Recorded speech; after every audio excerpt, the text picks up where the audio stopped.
Let's face it, this is not the worst thing you've caught me doing.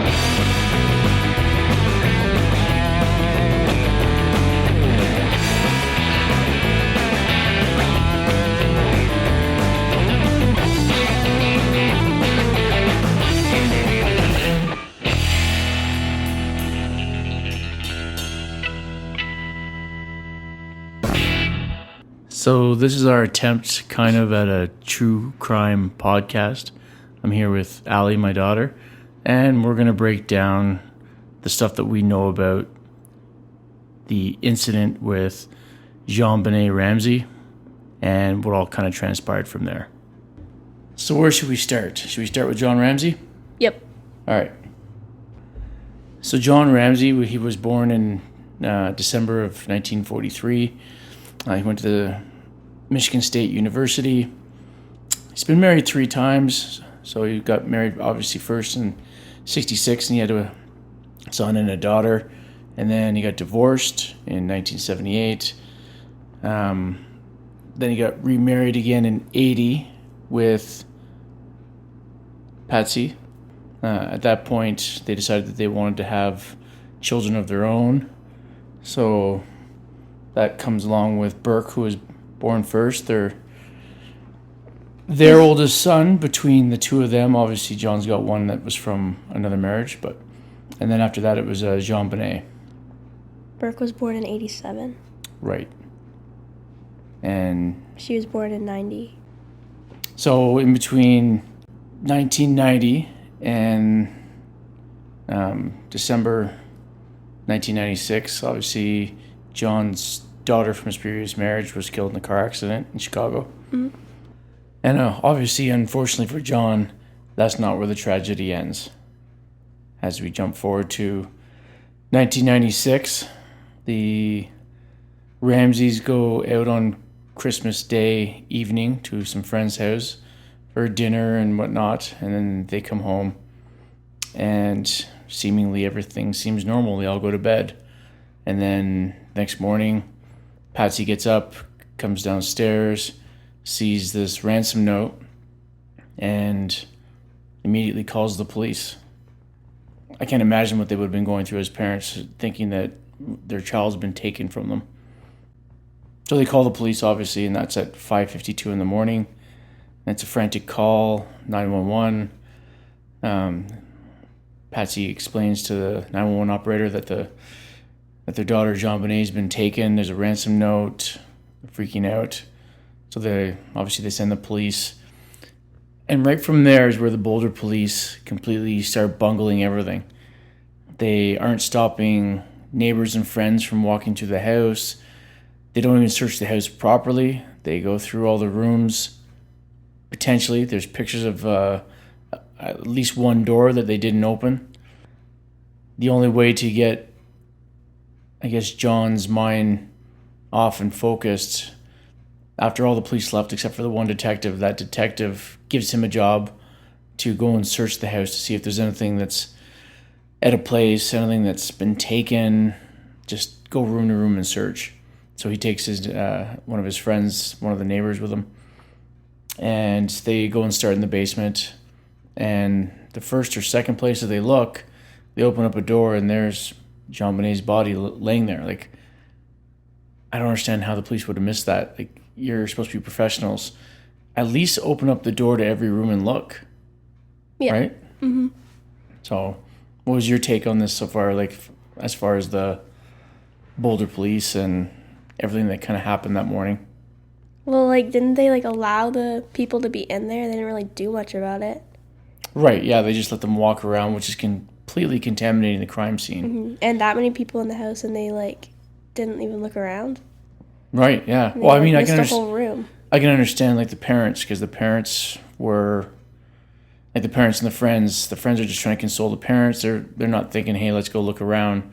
There's already a ransom note. So in everyone's mind, that should be the child's been taken. But from a police standpoint, their job is to make sure that every room in the whole house has been searched thoroughly. So that's the number one thing that they're supposed to do in any of these cases. So blunder number one, we'll call it, which from what we know, there's a ton of them. So obviously they jump forward to John. Obviously panics, sees his daughter.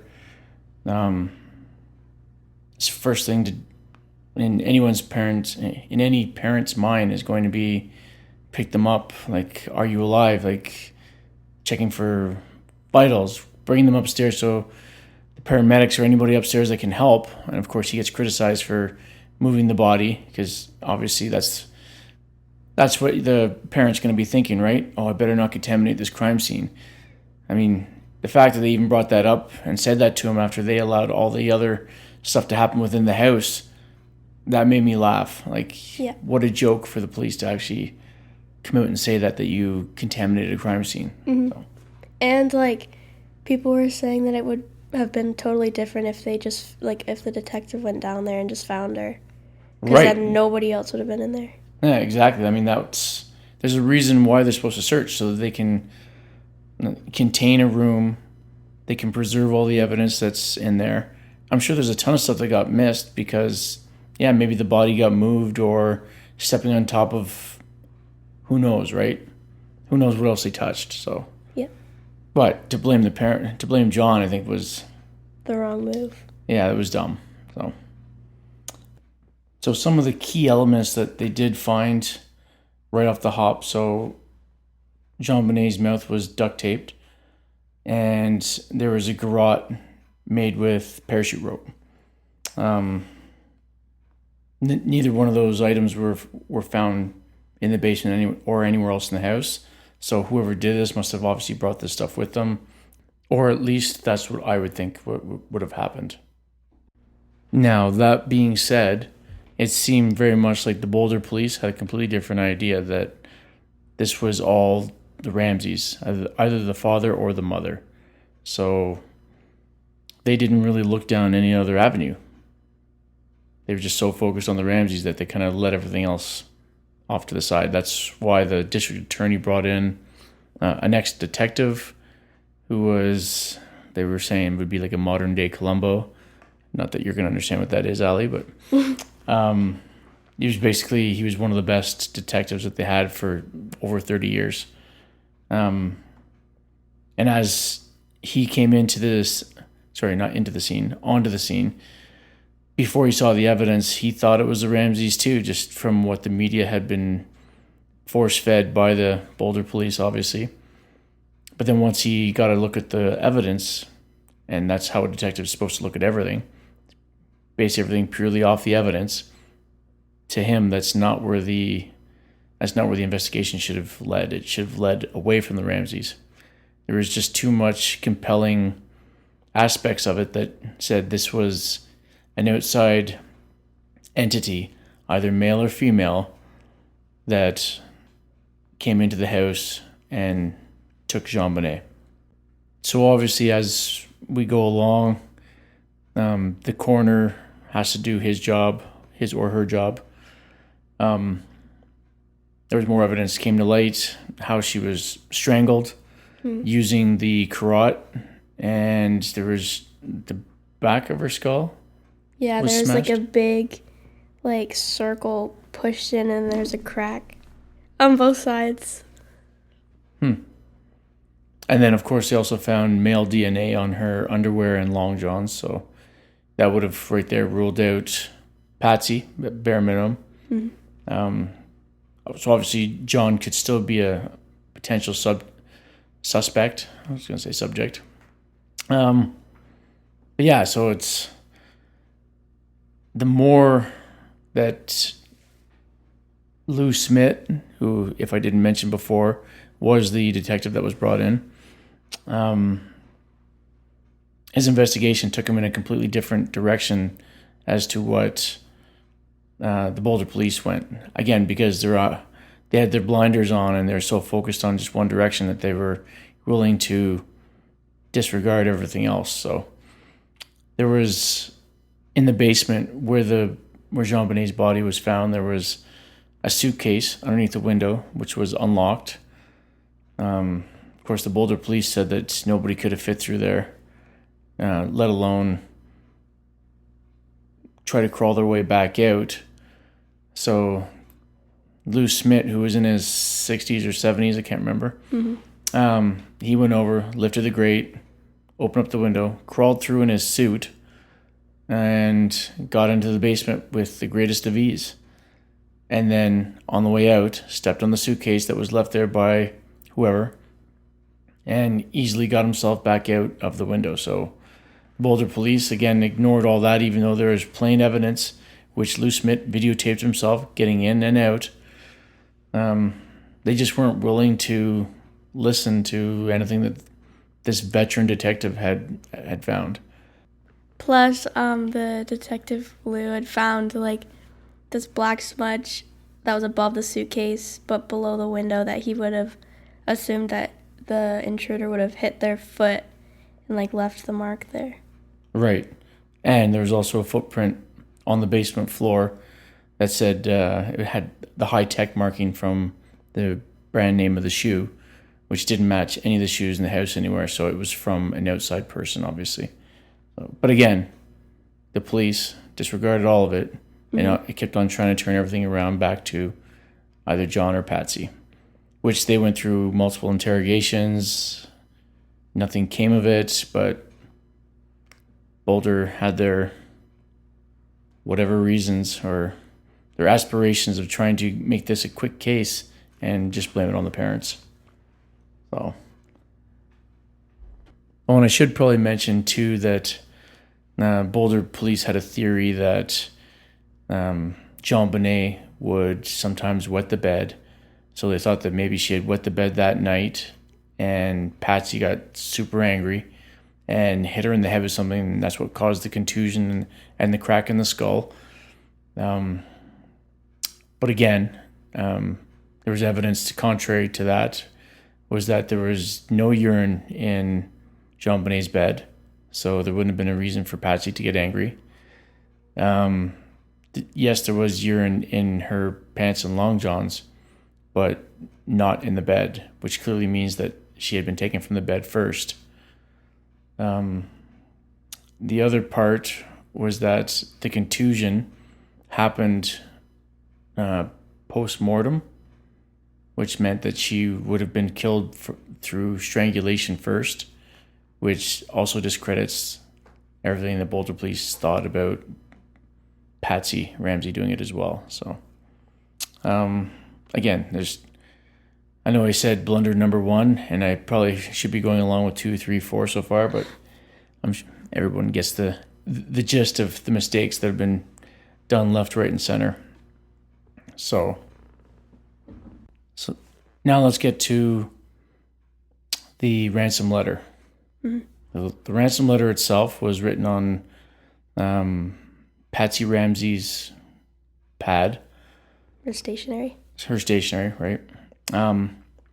Whereas the police said that there would have been too much time, not too much time, but it would have taken a long time after Patsy killed JonBenet to sit down and write the letter and blah, blah, blah. So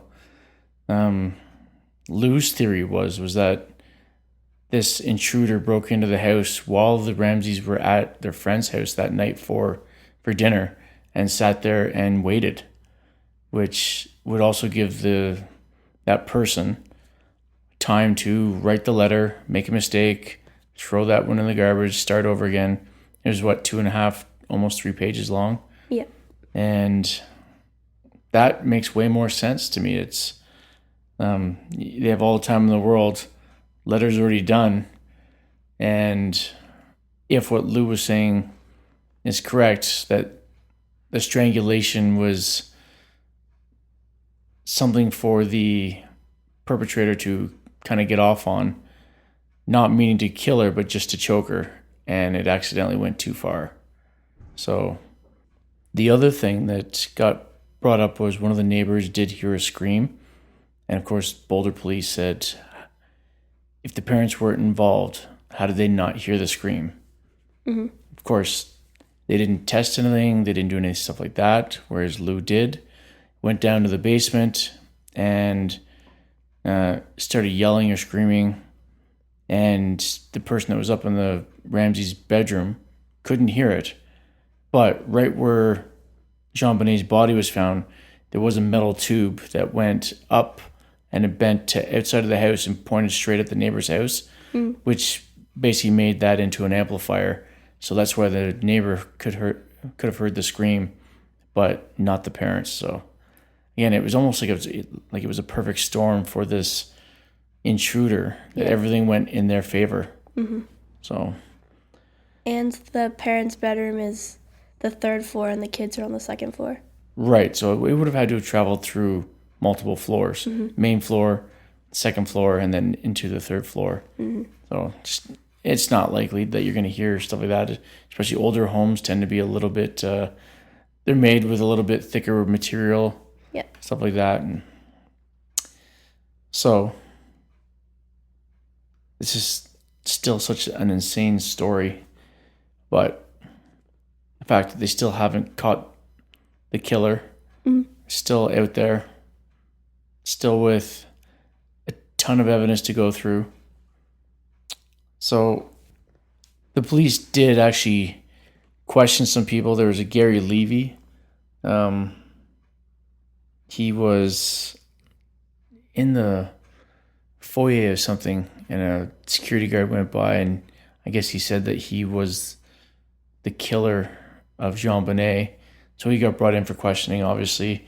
He had a taser on him. He had a book of poetry about JonBenet. And her body had stun gun marks on her. Right, that was something else that the Boulder police said wasn't. They just said that they were bruises, but they were measured. They lined up perfectly with the taser, which would also explain why the killer was able to get JonBenet out of her bed quietly. They're on her back and her neck or face. Yeah, the side of her neck onto her face almost, right? And Gary Levy was also, he made an attempted strangle of his mother using a garrote, which was what was used on JonBenet. Yeah. Plus, there was he had been in jail before, and I guess he made a. Oh no, sorry, he wasn't in jail. He had called someone, one of his friends, and said, "I heard a little girl." So that was all brought into evidence, but then the DNA didn't match, so they had to let him go.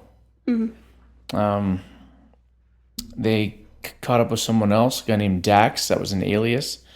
His name was John Carr.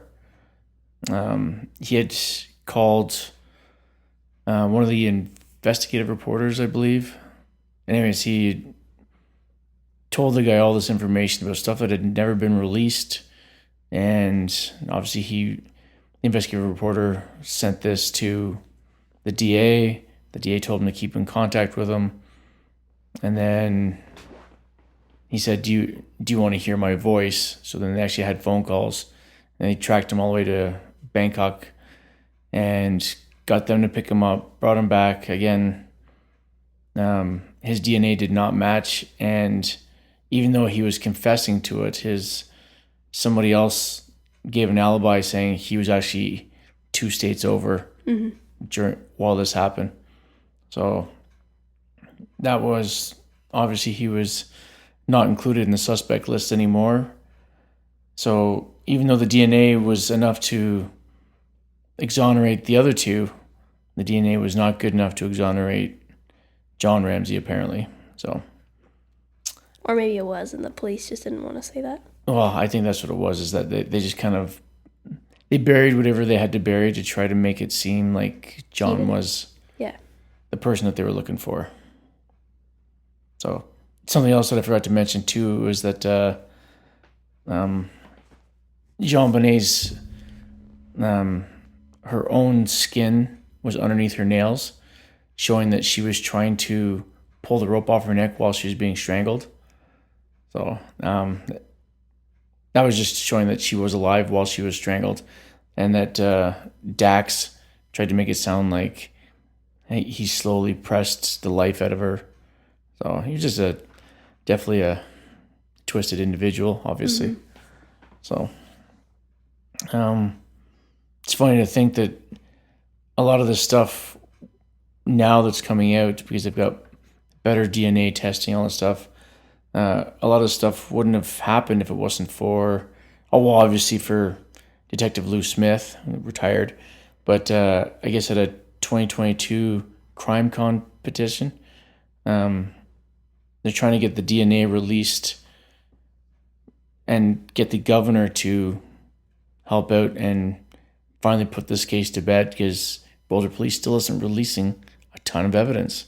They're releasing the DNA of the person. Yeah. So they can't test it. But there's hundreds of pieces that still haven't been tested, even just for DNA, which are being held up. So I know Boulder's saying that they're working with certain crime labs and whatever, but the Ramsey family is willing to pay to have it privately done, and they still don't seem to want to help out. And just to be honest with you, just watching all the documentaries that we watched, if that was a movie, I would have guessed that it was someone in the police department high up was the killer, and that's why everything's getting stonewalled at the police level. So if it was a movie, that's just how it seems. So, what do you think? I agree with that. Yeah, I think it could be. I mean, with this crazy world, I suppose anything's possible. I used to think it was Burke. But now after, because you were, saying stuff in that documentary, I don't think it was him. Oh, yeah? Because I listened to a theory about it, and it was she went downstairs to get a snack, and he got frustrated with her, and, hit her in the back of the head, and that's how she died. And then the parents tried to cover it up, but they didn't actually do it. But then, like you said, a lot of information that I didn't actually know. So I think it was somebody that wasn't in the house. Yeah, that was something else that wasn't ever really explained, that there was a bowl of pineapple on the counter. Yeah, that's where it came from. And then I watched, I forget where I saw it, but it was videos of his, interviews or, whatever they're called. And he just seemed like he knew what was going on but didn't want to say it. But, obviously, being, 9? Yeah. It's, different than if you're an adult. Yeah, he's not going to know how to respond properly. The one video I saw, he just kept readjusting himself in the chair. He's timid. Yeah. I mean, he acted like a 9-year-old. Yeah. So, I mean, you're either going to get that or crying, I guess, right, at that age, so. And with that note, they thought, nobody's going to break in there and sit down there for that long and write it out. So, she must have done it and then called. Right. Well, it's weird how shaky, the letters were. Yeah. Almost like they were trying to hide who it was. Because that's what I kind of thought at first, too. The first time I saw the letter, I'm like, oh, they're just trying to hide who it was. But it also looks written fast. True, that is true. And they had handwriting experts come in. And they tested it. Yeah. And they said that it was not a match to Patsy's handwriting or John's. So, so yeah, I don't know. It might be another 20 years before they finally find out who did it, and it might just be because whoever did it's going to confess on their deathbed, or who knows, right? So, well, I'm glad we started talking about this, because when we first started talking about it, I had for some reason this case kind of confused with Madeleine McCann's, where she was taken out of her hotel room when their parents were on vacation. So, and they're starting to find the guy. Yeah, that's what you were saying yesterday. Crazy.